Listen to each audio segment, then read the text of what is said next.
রাজা কিছুতেই ভুলতে পারছিল না রাজকন্যার মুখের প্রতিচ্ছবি।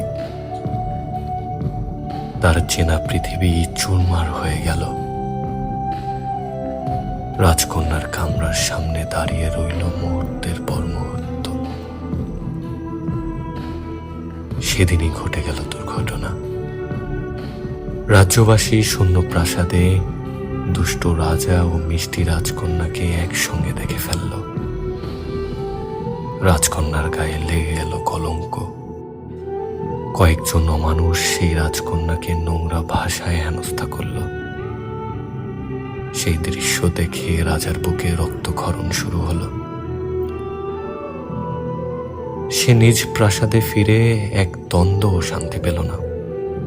তার চাচাতো ভাইকে তৎক্ষণাৎ আদেশ করল, যারা রাজকন্যাকে তাদের মুখ দিয়ে অপমান করেছে